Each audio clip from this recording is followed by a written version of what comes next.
Bonjour à tous et à toutes. Merci de nous rejoindre pour ce live. Une émission des vendredis de la recherche assez spéciale aujourd'hui, on va faire un focus sur un projet de recherche.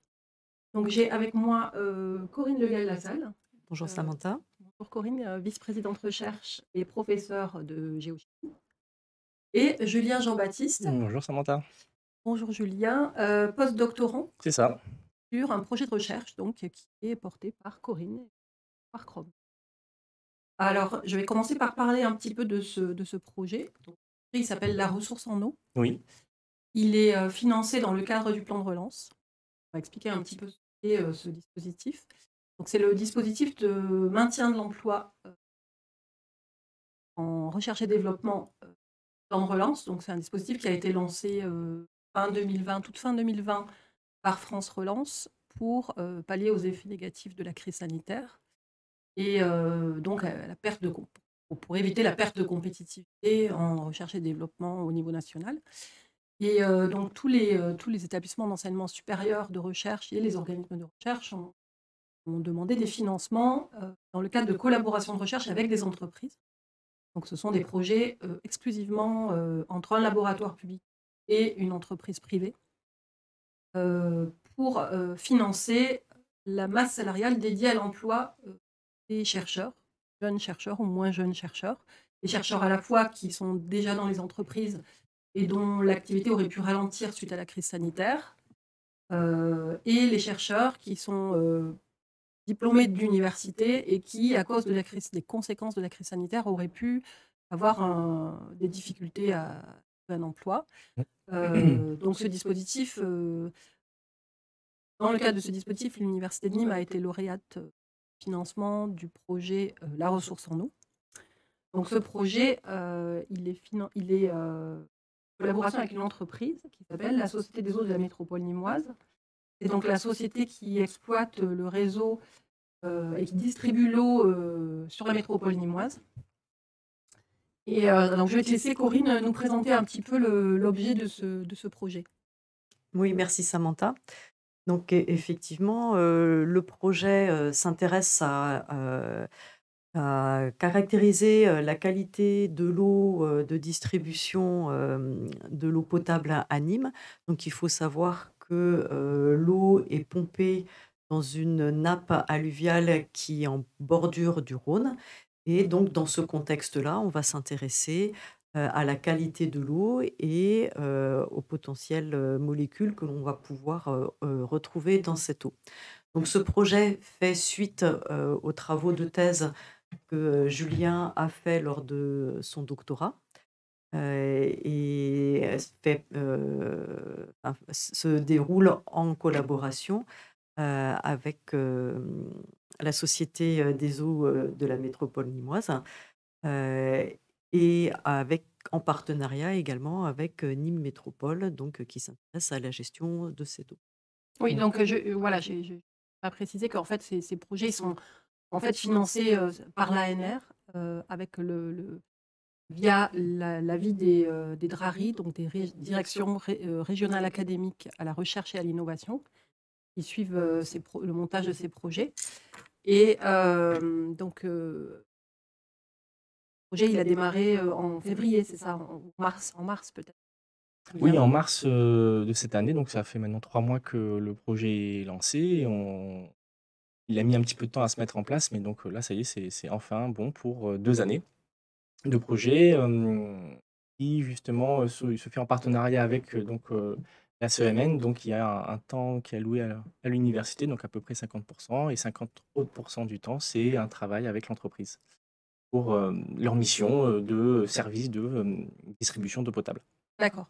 Donc, qu'est-ce que, voilà, dans la mission d'eau potable, qu'est-ce qui a pu intéresser la SEMN dans le projet en Beh, fait? la SEMN exploite différentes, ressources. Enfin, pour Nîmes Métropole, il y a donc la nappe de la V5 et comme vous avez dit et Corinne l'a dit, la nappe de Conques, mais la nappe de Conques correspond à 70 de la ressource qu'on exploite pour fournir les habitants et le délégataire a pour mission de fournir un service en continu en termes de quantité, mais aussi de qualité et la particularité de cette nappe, c'est sa liaison avec le Rhône, donc avec une source, qu'il maîtrise moins puisqu'elle vient de la Suisse jusqu'à nous. Et donc leur intérêt était de comprendre un petit peu plus, voilà, quels étaient les enjeux vis-à-vis de cette source du Rhône et être, vigilant vis-à-vis des nouvelles réglementations qui arrivent. La fameuse directive Cadre Eau dont on a dû parler ici, qui impose des normes sur la qualité de l'eau que l'on fournit à la distribution. Et régulièrement, il y a des mises à jour de paramètres à suivre. Et c'est là où nous, comme on est justement à l'université de Nîmes et laboratoire Chrome, justement sur les nouvelles problématiques en termes de contaminants, de risques émergents, nous avons des capacités à répondre justement à ces nouveaux enjeux qui arrivent.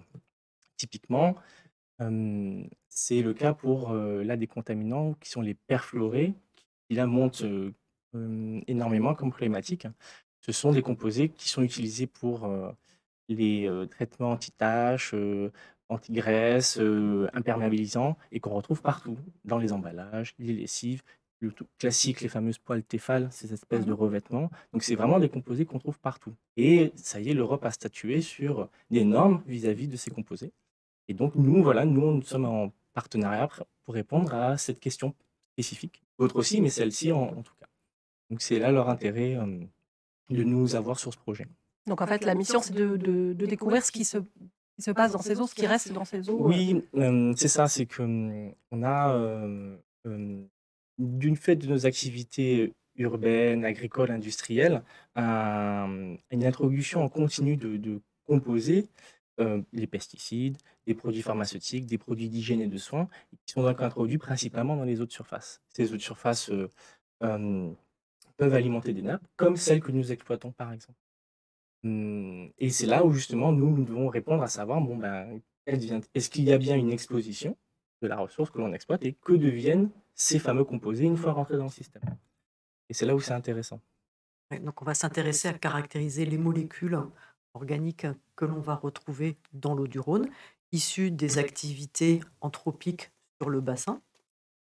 Et on va se positionner, comme disait Julien, sur des molécules qui sont réglementées, mais aussi des molécules, ce qu'on appelle les molécules émergentes, qui ne sont pas nécessairement réglementées, mais qui néanmoins existent dans le bassin. Donc on se positionne un petit peu en amont pour pouvoir caractériser la qualité de la ressource de ce point de vue-là. Et donc, c'est quel type de molécule alors? Alors, il y a les perfluorés, comme Qui viennent disait d'être Julien. réglementés. Ensuite, il y a les pharmaceutiques, comme les antibiotiques, les antiépileptiques, enfin voilà, tous les Le pharmaceutiques que l'on Doliprane, met, D'accord. les les produits du quotidien en mucophènes, fait, ouais, ouais. qu'on essaie de suivre parce qu'on sait qu'ils sont présents. Donc, c'est des produits enfin des médicaments que l'on ingère et qui repartent via les eaux usées, traités par les stations de traitement des eaux usées, qui amènent un abattement certain des molécules, mais il en reste une quantité infime qui retourne dans le milieu, donc dans les eaux de surface, dans les rivières. Voilà, et c'est cette source-là que l'on s'intéresse ici à caractériser. Et quel est le lien avec justement la de thèse de Julien?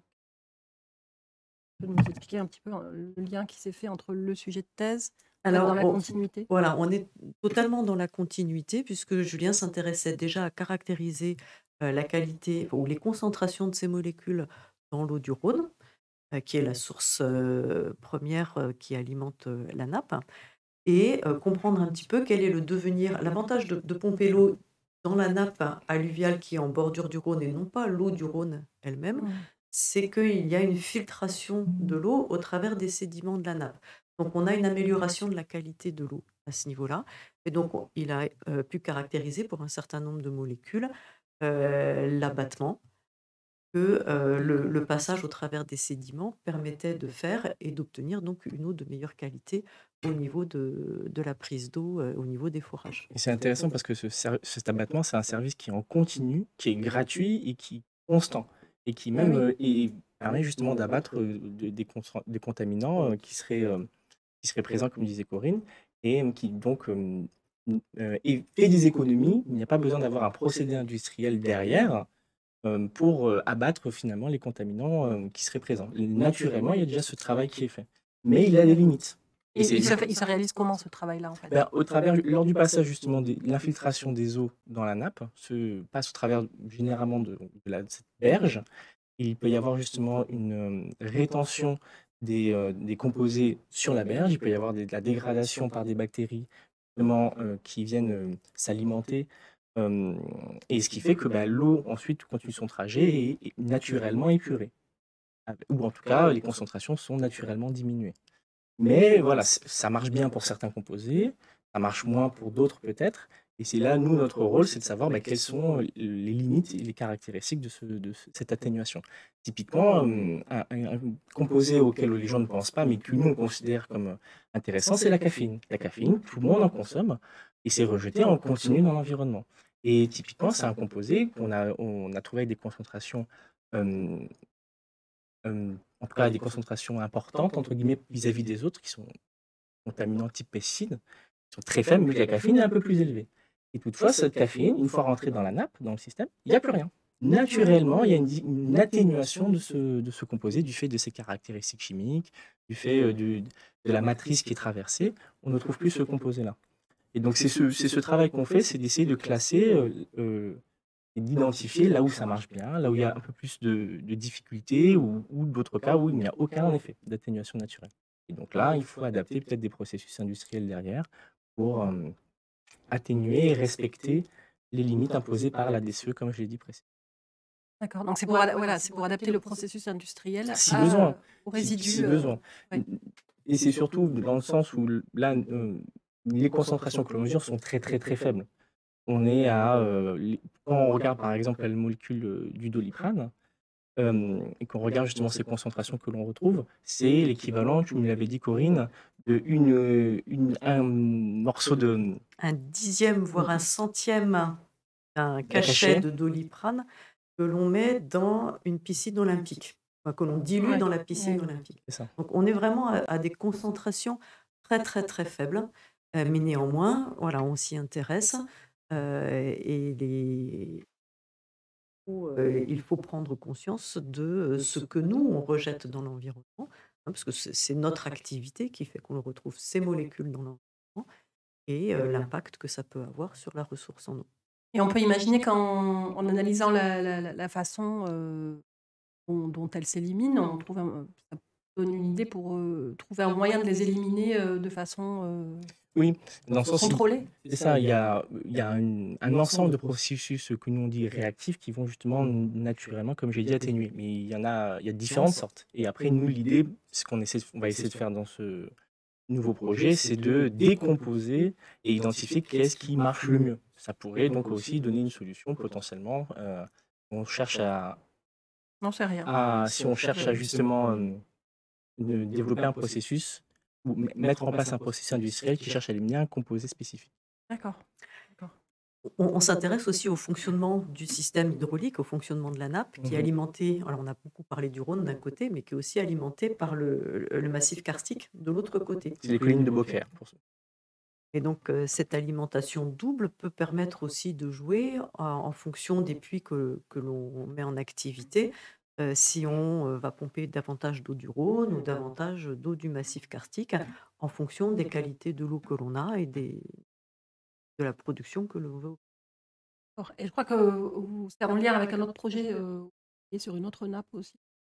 Tout à fait. Donc, on a profité de ce projet du plan de relance sur la nappe de Comps pour travailler avec d'autres partenaires sur les nappes qui alimentent la ville d'Avignon. Et donc, on travaille avec nos collaborateurs sur l'Université d'Avignon, de l'UMR-EMA, les collaborateurs de l'Université d'Aix-Marseille, l'UMR-CEREG et le syndicat mixte Rhône-Ventoux. Et donc, avec tous ces partenaires, on va transposer cette approche sur le champ captant de la Barthelasse, qui est un petit peu plus haut sur le Oui. Rhône, dans une configuration relativement similaire, mais un petit peu différente de celle de la nappe de. Donne une connaissance plus étendue. On va pouvoir comparer un petit peu les résultats que l'on obtient sur Comps, voir si on obtient la même chose ou pas sur la nappe de la Barthelasse, et essayer de dériver des principes génériques qui pourraient être transposés sur d'autres systèmes. D'accord. Trouver des règles communes pour, en cas justement où on a un intérêt à regarder d'autres nappes, on dit bon bah ça marche d'un point de vue générique, quel que soit le site potentiellement. Donc Ça donne une base de travail et les premiers résultats. D'accord. Alors pour en revenir pardon, au projet lui-même, au niveau pratique, au niveau terrain, on va faire un petit focus sur le travail. Mmh. Donc donc l'entreprise, c'est la Société des eaux de la métropole nîmoise, donc qui cofinance ce projet. Donc toi, tu étais, donc un jeune Oui. docteur. Tu es un jeune docteur et tu es recruté pour 2 ans dans le cadre de ce projet, pour travailler donc, selon le dispositif, à 80 de ton temps de travail sur l'entreprise. Oui. C'est la particularité par rapport à tous les autres projets et tous les autres types de financement, de la recherche qui se fait essentiellement par appel à projet. Là, le dispositif permet, de valoriser la collaboration avec l'entreprise Mmh. et permet aux chercheurs d'avoir une vision à la fois sur le laboratoire public, enfin, un travail dans le laboratoire public et aussi, d'avoir la vision industrielle, quotidien. Donc voilà, le but, c'était aussi de savoir comment tout ça se fait, comment est-ce que tu travailles, quelle est ta relation avec l'entreprise, quel est ton regard sur ce type Bien sûr. d'encadrement? Alors là, comme on est en début de projet, on a un partenariat et un travail important pour mettre en place justement, les conditions nécessaires pour que je puisse réaliser mon projet en parallèle, eux, de leurs activités qui sont de fournir en continu. Donc il y a ce travail-là et il n'empêche que, donc ça se concrétise par énormément de réunions sur, définir la configuration du champ captant lorsqu'on va aller, par exemple, faire nos prélèvements, avoir accès aussi dans des conditions sécurisées, comprendre aussi leurs problématiques, et leurs besoins et intégrer, celles-ci à notre projet si c'est possible, parce qu'on n'y avait pas pensé. Hem, ou encore, voilà, là, très récemment, il y avait une demande sur, plus spécifique sur des caractéristiques de certaines eaux pour évaluer leur corrosivité ou d'autres paramètres parce qu'ils ont des enjeux de, maintenance de leur équipement, Mmh. et c'est là où nous, on apporte aussi une contribution à ce niveau-là. Donc c'est là où justement nous, on essaie enfin dans mon cas, là, j'ai commencé à faire un travail d'accompagnement avec des outils, un peu plus, on va dire, de recherche qu'ils n'ont pas l'habitude d'utiliser pour leur donner des réponses, d'un point de vue opérationnel. Donc pour l'instant, c'est là où j'en suis. C'est des outils que vous utilisez en laboratoire que tu vas, intégrer Ben c'est dans typiquement là, l'entreprise? des données que j'ai pu collecter moi pendant le cadre de ma thèse qui sont réutilisées, mais qui ont pas une utilisation, que moi j'avais prévue, mais une autre application, mais D'accord. qu'eux dont eux ont besoin. Donc c'est voilà, ce genre de choses-là qu'on met en place pour le moment, mais ça va être régulier, je pense et justement à terme, potentiellement définir avec eux, des configurations d'exploitation qui, maximisent, la qualité potentielle enfin l'abattement des composés, comme disait, Corinne, pour justement, augmenter, les mélanges, pour, hem, garantir qu'il y a par exemple une atténuation maximale si c'est des composés un peu plus impactants. Donc voilà, on fait ce travail-là, et je pense il sera amené à continuer encore, oui. D'accord et dans l'entreprise, donc il y a la recherche, il y a un service de R&D ou il y a Alors il y a un travail de R&D? à la SEMN, la Société métropole des eaux de la métropole nîmoise, pardon, je ne pense pas qu'il y ait de service R&D pour l'instant. Ils sont en support avec, d'autres partenaires, Mmh. mais peut-être qu'il y en a, hein, je vais peut-être dire des bêtises, mais je ne crois pas qu'il y en ait, hein, pour l'instant. Donc à voir. Donc c'est quelque chose, toi, c'est parce que toi, tu es le seul chercheur, en fait, à Alors sur ces questions que nous on aborde, pour l'instant oui, à première d'accord, vue. Il y a peut-être, d'autres, travaux qui ont été menés par le passé ou autre, mais voilà, n sur la question que nous on aborde, on est les premiers. d'accord. Et ce qui est très intéressant en fait dans ce dispositif, c'est que ça permet effectivement de faire le pont entre, l'université et la Société des eaux de Nîmes, ouais, et en général avec l'entreprise et valoriser des compétences et des connaissances pour les entreprises qui, resteraient autrement, voilà, au niveau de l'université. Donc c'est vraiment un dispositif qui est très intéressant de ce point de vue-là et ça renforce les liens entre, l'université et l'entreprise. C'est vrai que tous les projets qui ont été montés, moi, le regard que j'en ai de créatif, c'est qu'ils ont poussé des collaborations qui étaient soit vraiment, à l'état embryonnaire, soit inexistantes. Mmh. ils les ont poussés ou créés et les choses se sont faites, à peu près dans l'espace de la dernière année. Les choses se sont construites, assez rapidement et ces collaborations ont vraiment beaucoup avancé, rien que dans le dépôt des projets qu'on a fait, et ça donne un certain regard et l'originalité aussi, le fait de mettre, des chercheurs publics dans des entreprises privées, je trouve que c'est très intéressant parce que justement les besoins comme ça peuvent être partagés et les Oui, connaissances, et les outils, partagés. oui. Alors toi, tu utilises des équipements qui sont, sur place ou, tu utilises des équipements de l'université? Comment ça Alors, se passe? principalement des équipements de l'université quand on est sur la partie analyse, mais rien que le 1er équipement dont j'ai besoin, en fait, c'est leur terrain. C'est voilà, Ouais. et donc c'est d'avoir accès justement, là, dans mon cas, à, des forages pour faire mes prélèvements d'eau, c'est ça, c'est l'essentiel hem et surtout, eux également disposent d'un nombre important de données. Parce qu'ils font déjà un propre suivi, peut-être pas sur nos paramètres, mais sur d'autres paramètres. Mmh. Typiquement, la hauteur d'eau de la nappe, le débit de pompage. Ça, ce sont des informations que nous ne disposons pas, mais que, eux, ont et nous fournissent, dans le cadre de ce partenariat. Donc en tout cas, leur site, les données qu'ils ont sur leur site, c'est déjà une matière importante pour nous. Et ensuite, voilà, une fois qu'on a récupéré ces informations-là, quand c'est des prélèvements, on fait des analyses sur la plateforme analytique, Chrome avec, soit une partie sur ce que nous on appelle la chimie de l'eau, c'est les fameux majeurs que vous trouvez listés sur vos bouteilles d'eau minérale, le calcium, les chlorures, Mmh. par exemple, ou ça peut être, voilà, des analyses liées plus à ces composés organiques, pesticides, pharmaceutiques, industriels que nous on suit et là ce sera sur une, spectrométrie de masse, pour identifier, voilà, nos composés. Donc, Donc ça se passe comment? alors, déjà, voilà, les prélèvements, nous, ce qu'on a eu en tête, c'est de faire un suivi régulier du système. Donc on y va, généralement toutes les 2 semaines, ou maximum, 1 fois par mois, enfin, pardon, au minimum 1 fois par mois, pour pouvoir justement, suivre en continu le terrain et comment il évolue. Parce qu'il y a ça aussi qui joue. Il y a les Oui. saisons, il y a le fonctionnement du système. Déjà, on récupère ces prélèvements. Hem Une fois ensuite qu'on arrive sur le laboratoire, les analyses, on essaie de le faire au plus tôt afin d'avoir entre guillemets, des données les plus fraîches possibles. Typiquement, donc c'est le cas pour les fameux composés organiques, qui se dégradent un petit peu au fur et à mesure du temps. Donc on essaie de raccourcir, l'étape entre le stockage et le résultat. Donc sur la plateforme analytique, on extrait les composés de nos prélèvements d'eau. C'est-à-dire, on va faire passer notre échantillon au travers d'une résine qui va capter et retenir la majorité, si possible, de ces composés. Une fois que ça a été, entre guillemets, «chargé» sur cette cartouche, cette résine, on va ensuite l'éluer, c'est-à-dire on va, laver cette cartouche et on récupère donc dans un tout petit volume, tout ce qui a été fixé dans la cartouche. Donc, ce qui est intéressant aussi, c'est qu'on va donc concentrer notre signal et c'est important parce que comme disait Corinne, on a des concentrations très faibles dans l'environnement. Mmh. Il y a pas Nous, on utilise ça plus comme des traceurs, c'est ce qui se passe comme phénomène. Ouais.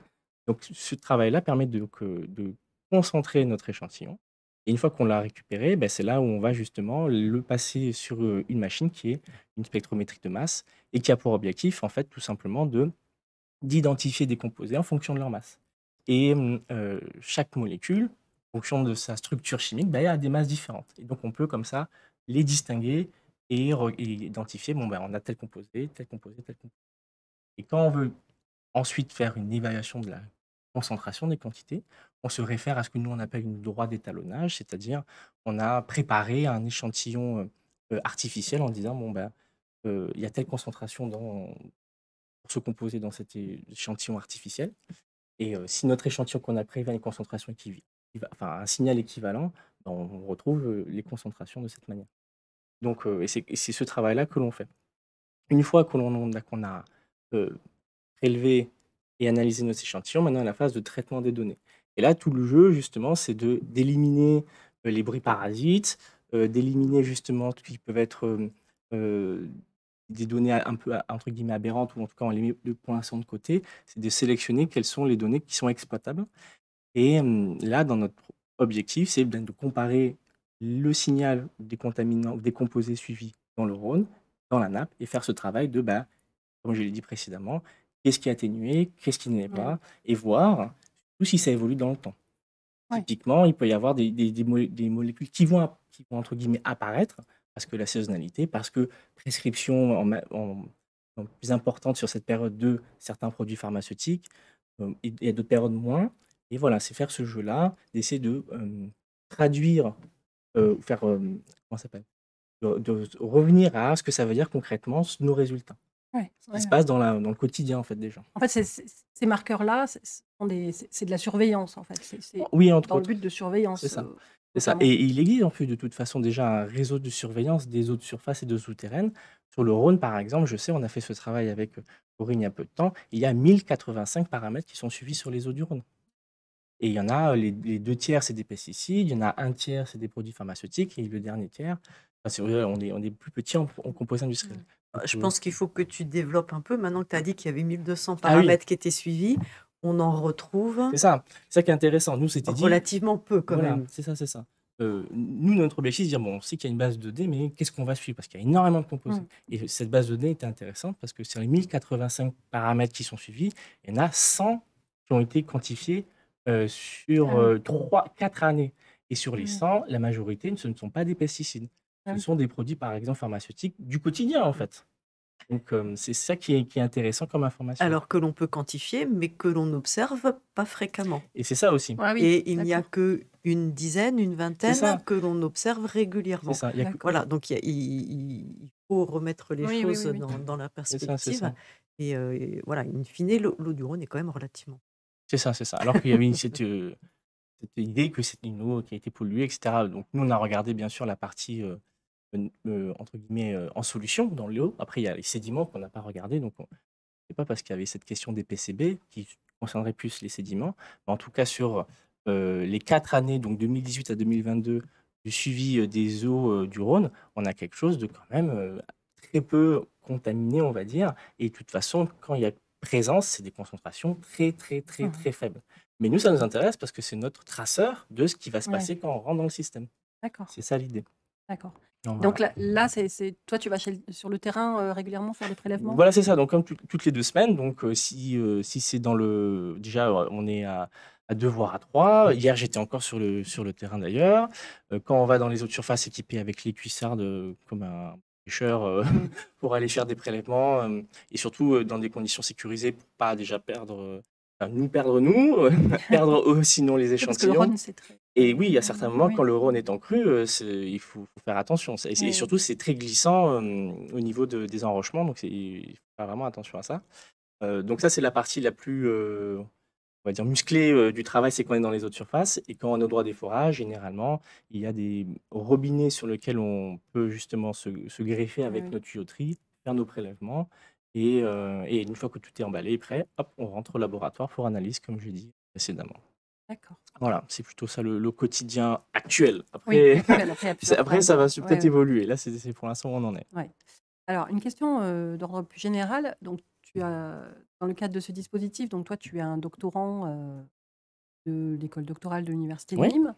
Il est Et un docteur. c'est ça, c'est docteur, ça. pardon, Et oui, j'étais un un fier docteur. doctorant, Oui, là je suis devenu. un docteur, un post-doctorant maintenant. Et quel est ton regard sur la thèse et puis ce contrat où tu travailles pour une entreprise? Pour l'instant, parce Euh, que c'est très récent quand même, on va dire c'est 3 mois. Donc, pour, mais pour- quelles sont tes impressions par rapport au fait d'être un doctorant? C'est pour ça que je disais doctorant, c'est parce que le oui, fait d'être un bien sûr. doctorant et le fait maintenant d'être un salarié entre guillemets entre l'entreprise et le laboratoire. Alors, dans mon cas, là, de ce que j'ai remarqué, bon, c'est un peu spécifique parce que je poursuis mon travail, entre guillemets, dans la même structure. Donc, déjà, voilà, je connais un peu plus les rouages, je sais comment ça fonctionne un peu, donc ça permet d'avancer beaucoup plus vite, en fait, sur la mise en place du projet, savoir quoi chercher, etc. Quoi faire pour obtenir tel ou tel équipement ou autre. Donc, ça, déjà, ça aide énormément. En effet, pendant la phase doctorat, oui, il y a la partie justement recherche, mais il y a aussi le quotidien de voilà, mettre en place les choses, la partie administrative, ça prend beaucoup de temps et savoir à qui parler, etc. Mais ça fait partie du job aussi, mais c'est aussi conséquent, je trouve. Mais voilà, moi, et surtout, voilà, je me rends compte, c'est à force l'efficacité de dire maintenant, on connaît les codes, on a les outils, aussi bien dans justement la structure que l'on est, et ensuite même dans le domaine de recherche, parce qu'en fait, c'est un monde assez petit. On retrouve souvent des collaborateurs à un moment donné, et on a vite en tête les problématiques, sur quoi avancer, donc ça permet d'aller beaucoup, beaucoup plus vite, et donc de faire l'ouverture même, je trouve, plus facilement vers les entreprises en disant, bon, ben, comme nous, on est un petit peu potentiellement en avance, puisqu'on est sur des choses parfois qui ne sont pas encore réglementées, où on a justement poussé un petit peu le curseur plus loin sur certains sites d'études, ben, quand il y a des gens qui ont une activité professionnelle sur ces problématiques ou sur des sites d'études spécifiques, bah, nous, voilà, on a une lecture qui peut être intéressante et qui permet d'aller plus vite et plus loin. Peut-être une vision plus globale aussi Oui, en tout cas, ouais, ils ont pas forcément le même prisme de lecture, et surtout, nous, voilà, on a eu, pendant la thèse, on a eu 3 années, normalement, où on est libre, enfin, ça peut être 3 ou 4 années, dans mon cas, c'était 4 années, avec le Covid, entre autres.